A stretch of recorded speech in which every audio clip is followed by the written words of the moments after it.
Hi, everybody. How y'all doing? I hope you're well. Um, Couple things I want to talk about today. Um, First of all, just to say that today has been a fairly decent day. um, I went and had tea with a friend and then a little bit of a walk, and then came home and had a quick light dinner, and then took a very nice nap, one of those really deep naps that did refresh me. So that was nice. And so it's been an okay day. And I don't have a lot of those. And when I do, I need to learn to appreciate it, to let myself enjoy it, even though I know it will change and I can't grab onto it and keep it, make it stay with me, but enjoy it while it's happening. That seems to be, I practice meditation, and a lot of the teaching is about being in the present moment. That's where things are usually generally not bad. Stay present. The past is over, nothing I can do about it, and the future doesn't even exist. So all the teachings say that, staying in the present moment is a good way to avoid a lot of uncomfortable feelings and worries and anxiety and so forth. And it's true. It's been my experience to be true. But I think one of the things I realized very recently was that because with the idea even, or the idea that, the end of my life is coming in the not too distant future, I got into a kind of a mindset of, okay, I've got to set everything up, get it all done, clean up everything, have it all set, get the will done, which it was already pretty much done, but I needed to get a new one. Get the durable power of attorney, get the power of attorney for healthcare, get all that in place, get the cremation in place, get everything done. And I did, for the most part. There's very little left to do. And but I realized that kept me focused not in the here and now, but in the future. I want to get it all done, so when I die, so my friend Pam won't have any worries about getting things done or being able to find things or this or that. I mean, I've really been very thorough, believe me. Um, and so I think that's one thing I realized, that I have become future oriented, and I want to cut back on that. It's fine to think about the future things, uh, and do what I can now, but then let it go, and not stay stuck in it. And I have to say I've been doing a little bit of that, and I feel it in my body. Believe it or not, I feel it in my body. There's a tenseness. There's just an anticipation, and how you're ready, and that's what I'm feeling in my body. That I'm ready.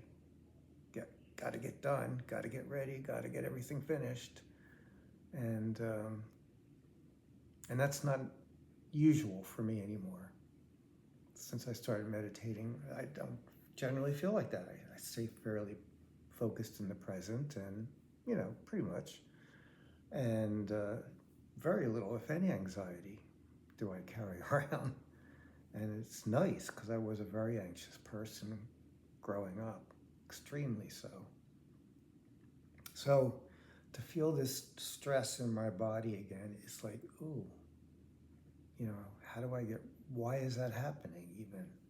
And I'm quite sure it's, of course, has something to do with that I'm dying, that my end of my life is near, but it also is a lot about anticipating the future and not being present here and now as life is. And that always serves me well, and I need to focus back on that. Which brings me to another topic. Somebody responded to one of my videos asking, and I really want anybody to know that I really appreciate that. So thank you for your response and your question and your well wish. And the question was, if you don't mind me asking, what is it, what are you dying from, basically? And I don't mind any questions. Feel free. Don't be. I hear stories about some people being kind of mean on YouTube and people who are putting out videos, and I do wish people wouldn't do that. But asking me questions like, you're curious about, that's fine. That's completely fine. So thanks for bringing that up. And when I read that, I thought, oh, okay. Because it's not a simple answer, unfortunately. It's not like, oh, I have terminal cancer. And everybody goes, oh, okay, I got it. My story, as I've told some of it already, is it's different. So anyway, what I want to do is, I was a registered nurse for over 35 years, and I'm going to put my nursing uniform back on, although I never really wore one, to be honest, and do a little bit of teaching about death and dying. And it's a topic that I've always been interested in. You might have figured that out by now. It's always been in my life, my own, and the specter of my own, and then other people's death and dying, because everyone does it. So anyway, basically, people die in one of two ways. And I've heard estimates that 10 to 15% of people die suddenly. Now that could be an accident, a car crash, somebody killed you, you killed yourself, a heart attack, where you suddenly just have a sudden cardiac arrest, you go into an arrhythmia. Those sorts of things are sudden deaths. 10 to 15% of deaths are sudden. All the rest, almost all the rest of deaths is considered what's called a dwindling.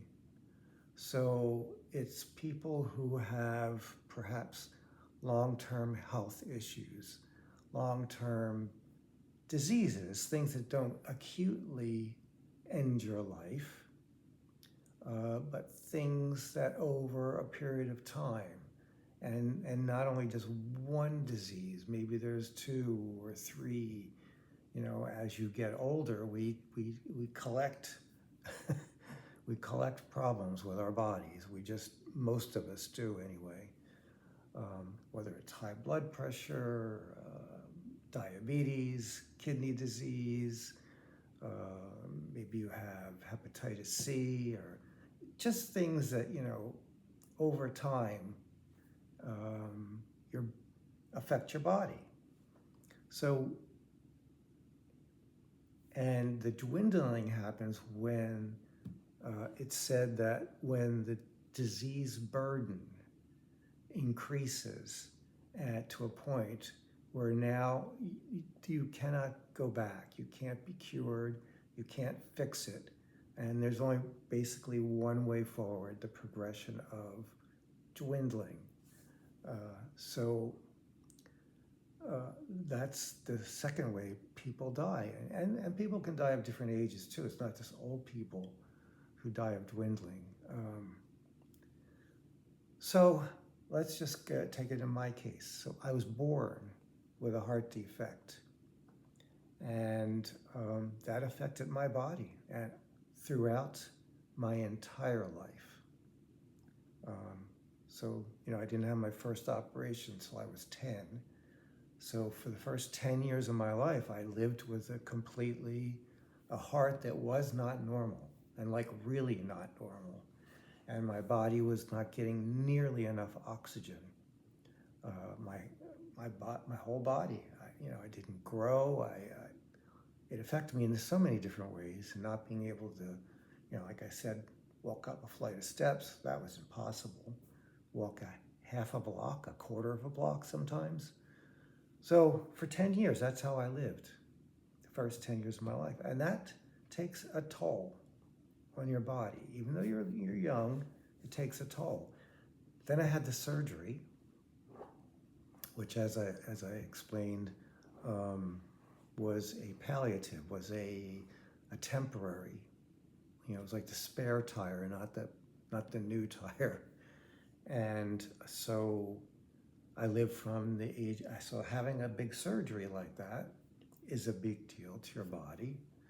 And then living from 10 to nearly 16, again, my heart really, the heart itself hadn't changed.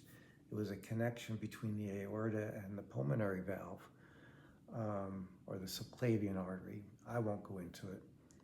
Anyway, that helped me to have more oxygen.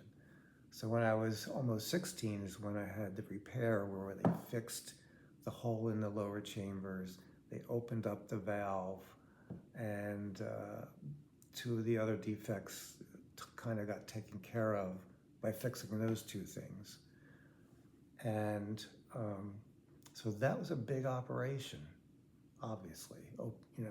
Cutting my heart open and patching it, and big operation. So yet another toll taken on the body and the heart. So my heart from birth to 16 was really burdened, really, really, really burdened. So after 16, when I had my repair at 16, I lived, much better. I grew, I gained weight, I grew much more normally. I never caught up to what I would have been if my heart had been normal in terms of height and weight and all that kind of stuff. So I was never able to catch up. I never caught up in terms of, I still had shortness of breath. My body didn't have the stamina that a normal body would have had. Normal meaning, I don't mean that in a judgmental way, that a body without this problem would have had. I never had it. I never had the stamina that other people had, other people my age. Always, ever. So that's, again, a burden of illness. Come along with that, I'm aging. And like I told you, at 45, 46, 44, I had my third surgery, which was another open heart surgery to give me a pulmonary valve. And that was a huge surgery. That was sort of the major nip and tuck of my heart. They, cut muscle off. They wrapped my aorta because it had an aneurysm. They put the valve in. I mean, it was really a huge, huge surgery at 44 years of age. So all that was done to a heart that was already compromised from the very get-go. So the surgery helped. It improved my functioning. It improved my functioning at that time. But because of all the scar tissue and so on and so forth, it set me up for more problems. So that when I would turn 50, in 2007, whatever I was, 54, when I had the VTAC, ventricular tachycardia, which I talked about, that came as a result of all this stuff. It was, and I knew, they told me that it could happen. I foolishly thought that, I'm 50 something years old now and it hasn't happened, so I must be, clear as a bell. Of course, that's around when it happened. So again, see, all this burden of illness all kind of gathering up, and the body just can't take it. So like when I was 10 and I had my surgery, I could bounce back quicker than when I was 16, believe it or not. When I was 16 and had my surgery, I bounced back way quicker, although not quick at all, but quicker than when I was 44. 16 took 3 months to really kind of, recover. The one at 44 took a year before I felt really recovered. But I was never recovered back to where, it's always been a step down all my life. And so the other things come along. I have lung disease. I don't know how or where. I have rheumatoid arthritis, so that may be part of the lung disease. I don't know. Maybe yes, maybe no. So yeah, I developed rheumatoid arthritis probably 4 years ago, maybe now. And it's been very difficult. A lot of pain, it's inflammatory. It's an autoimmune disorder that's inflammatory. So a lot of inflammation in my body, chronic. So tie it all together in a big package, and you got a pretty big, what they call, burden of illness. And your body gets to the point where you just can't keep up. I forgot, I have heart failure. So heart failure, what I just mentioned, all that stuff leading up to heart failure. I had heart failure when I was younger. A couple times I had it in and out. So, my body now cannot compensate like it used to. It just can't. And so when I got the heart failure again 13 years ago, that was it. There was no going back. The medications slowed the progression. They never made me better than I was. And so, particularly in the last 12 years, it's been a consistent, steady decline or dwindling. So here we are 12 years into it, and it's come a long way. And it's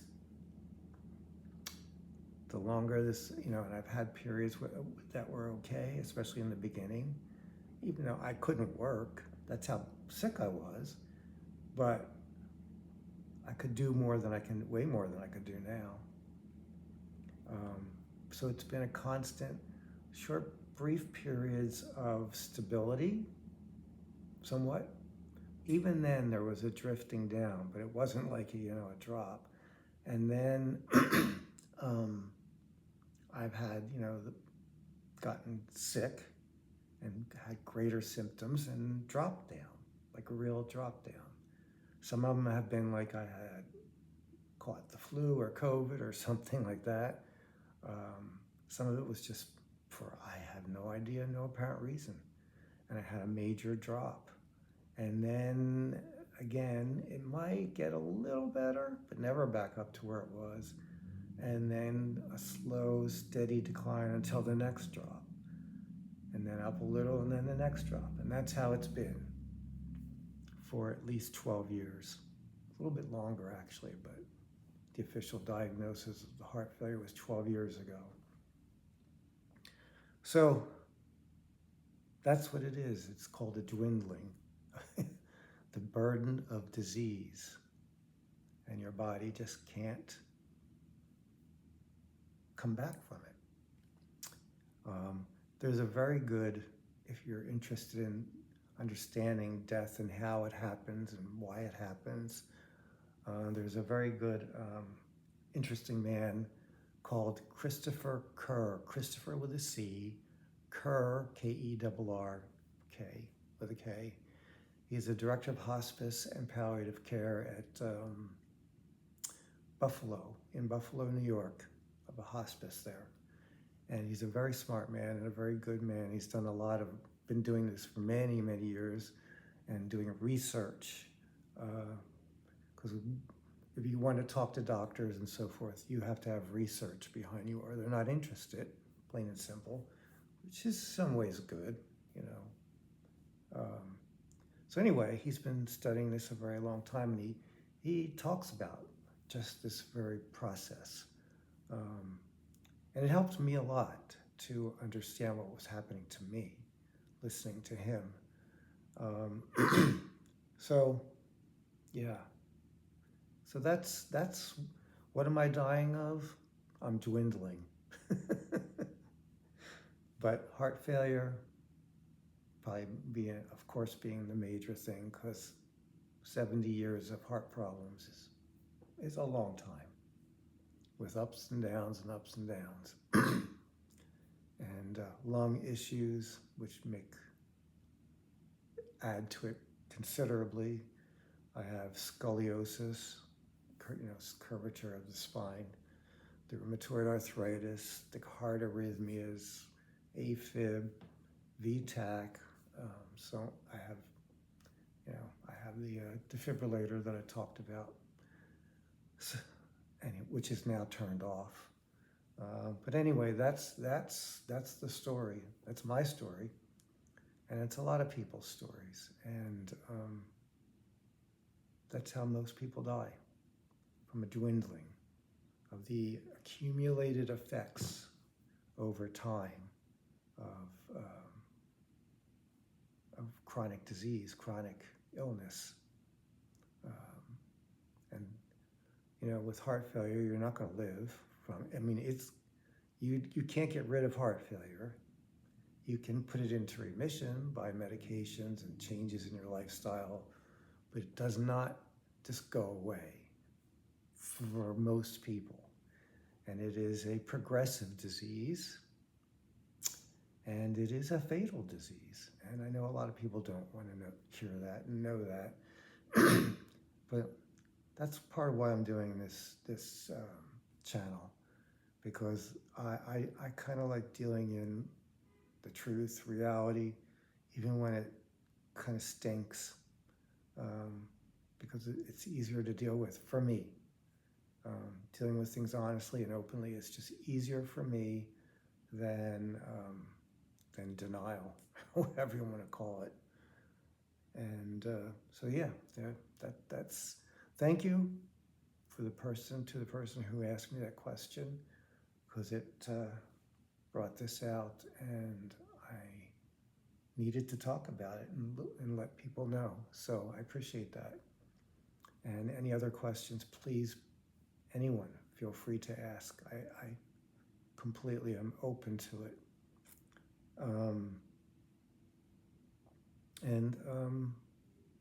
I think that's about it for tonight. This has gone on a pretty long time. So I appreciate your watching. They say subscribe if you want to. Click that like button if you want to. And I honestly don't know what any of that does, but that's what everybody says when they make these things. Literally, I have no idea what the purpose of that is. So I guess it just, if I know that somebody at least is watching, it helps me to keep going too. That's for me. And I want to keep going so that there's anybody else out there who, like me, is going through this kind of stuff, or whatever you're going through. Doesn't even have to be illness. Everything changes, everything stays, in constant change. The future is not here, the past is gone. Let's try to stay in the present. I promise that I will work on that. And I invite you to do that too. And again, thanks for listening. I really appreciate it. I really mean that. Thank you.